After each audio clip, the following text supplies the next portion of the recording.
An often neglected part of the assessment of the impact of long COVID, or indeed any chronic illness, is the crushing impact on your relationships, ability to date, and your sex life. Indeed, a discussion on Twitter recently suggested that no one knew of any data being collected in this field in the last 30 years around ME/CFS. So I got to work and surveyed 424 long haulers to find out just what the score is. So let's dive in. Of our 424 respondents, 73% were female, 24.5% male, and interestingly, almost 3% identifying as non-binary or genderqueer. This last group is larger than I've had on previous long COVID surveys, and it's possible that perhaps they feel particularly neglected by research into this area and were particularly motivated to take part. Of course, I'm very happy to take additional comments from the community if there's more we can do on that front. So as per previous surveys, the majority of the respondents were from the UK, with large contingents from the US, mainland Europe, Scandinavia and Canada. Age-wise, it's the bulge in the middle we've seen before, with the largest group here being 35 to 44. And how long has everyone in this cohort been suffering? Well, the majority for over 2 years, and 3/4 of the whole cohort suffering for at least 18 months. So perhaps it's not surprising that some of those relationships the long haulers have been put under strain. So let's move on to the findings you're here for. Almost 3/4 of the group were in a relationship when first developing long COVID symptoms. Let's look at their experiences and then we'll move on to the singles. How have these long haulers' relationships been impacted by their illness? Well, a massive 78% say that their relationships have either been slightly negatively affected, what you see here in red, or severely negatively affected, what you see here in blue. Only 4% has found that their illness has had a positive effect on their relationship. Why might these relationships have been impacted? Could the nebulous, invisible nature of the illness itself have something to do with it? So I asked if these long haulers' partners understood what they were going through and their needs, particularly related to the condition. Obviously, we'd all hope that our partners would be completely understanding of our health, but 8% say their partners do not understand at all, and over 1/4 of the total only understand a little. On the plus side, there are 25% of these long haulers' partners who do completely get it and understand all the time. And at least the biggest grouping here do at least understand most of the time. Well, how about sources of conflict? Is long COVID a source of conflict between partners? Over 3/4 say yes.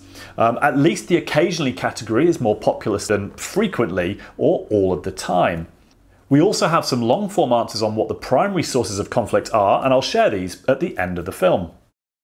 So if we move on to the 25% who weren't in a relationship when they developed long COVID, has the condition impacted on their ability to start a new relationship? Well, this is a pretty spectacular pie chart, to be honest. Almost the whole pie is split between people who've found the illness has had a large negative impact or they've not been able to try at all.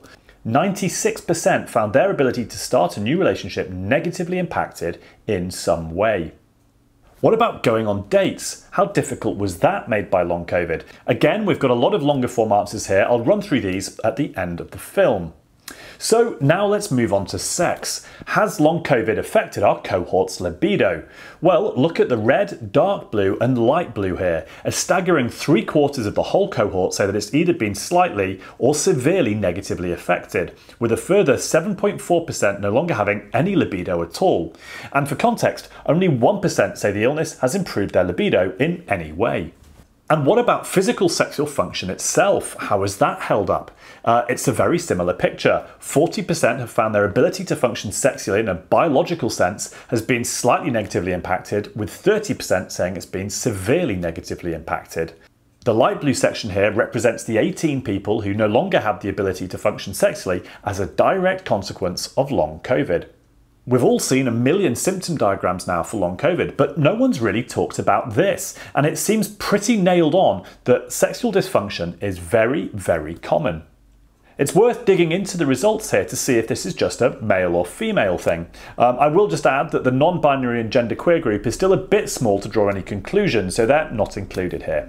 So if you look at this chart with the women in orange and the men in blue, perhaps surprisingly, there's more than double as many women who have completely lost sexual function as men, but otherwise both sexes very significantly impacted.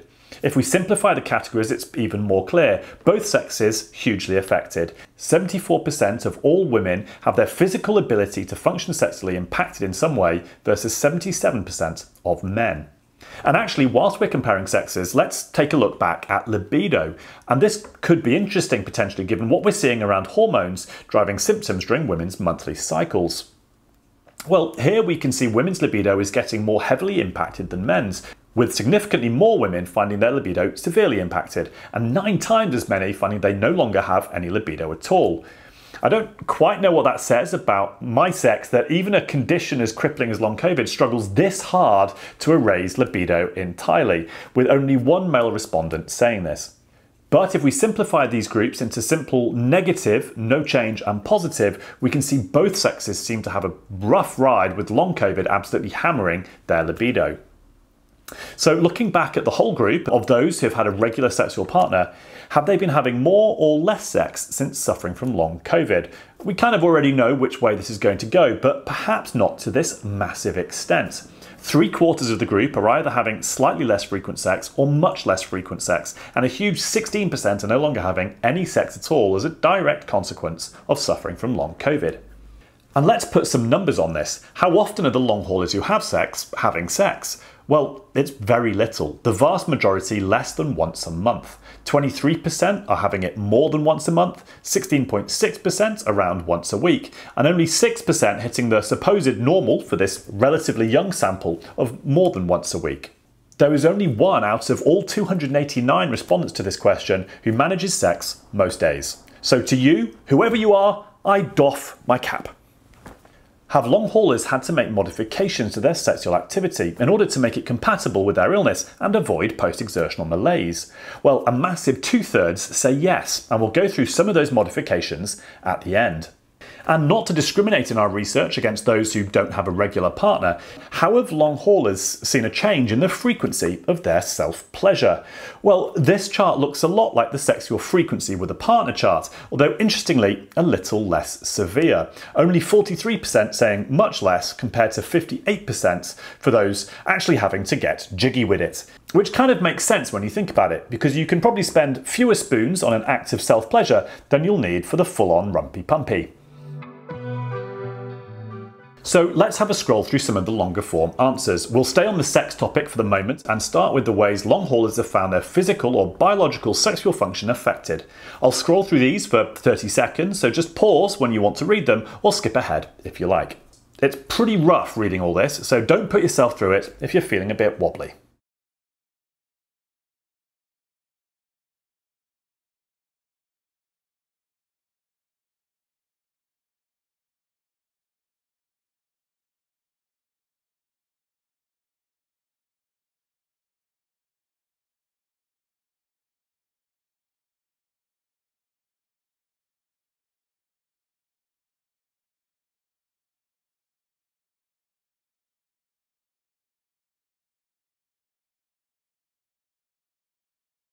And now let's look at the modifications that long haulers have had to make to be able to have sex. Again, I'll scroll through these for 30 seconds, so pause if you want to read or skip ahead if you'd like to do that.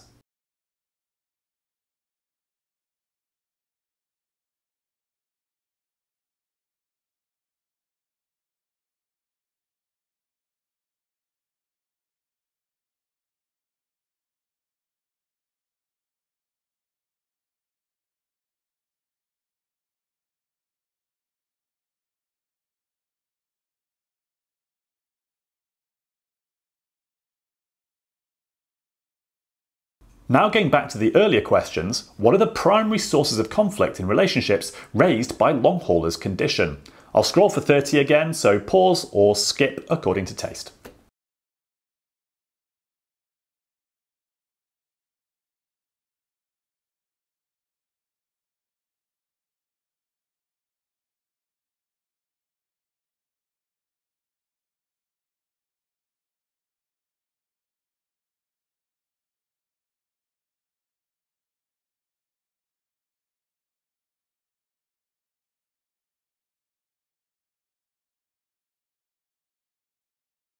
Now, what about those who were single and tried going on dates? How did that go? I'll roll these for 30 seconds too.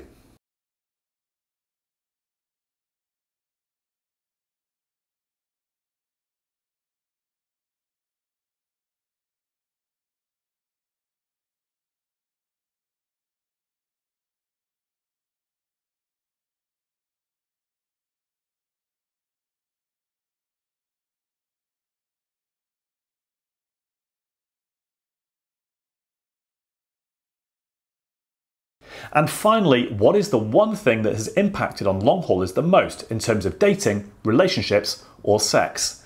I'll roll these for 30 seconds.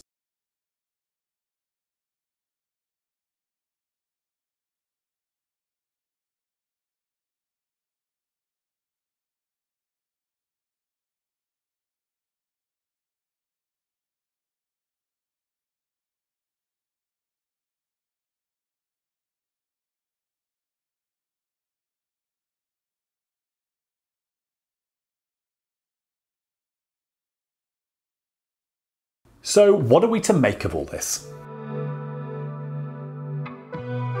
You don't need to be a math genius or to do a statistical analysis on these results to see that the impact of long COVID on people's ability to date, have relationships or have sex is absolutely huge. I find it remarkable that there hasn't been more focus on this before with other chronic conditions, and perhaps that mild taboo has just put researchers off. But the consequential impact on quality of life is enormous and absolutely up there with the other primary symptoms of the condition. And by now we all know what the consequences are of emotional stress. Let's say if there's conflict in your relationship. So if you're in one of these relationships where the condition itself is a source of conflict, then it can create a horrendous vicious cycle that's very difficult to break out of. I don't have any amazing suggestions, but perhaps showing this film to your partner if you think it might possibly help. Otherwise, look after yourselves and remember, you can't pour from an empty cup. Till next time.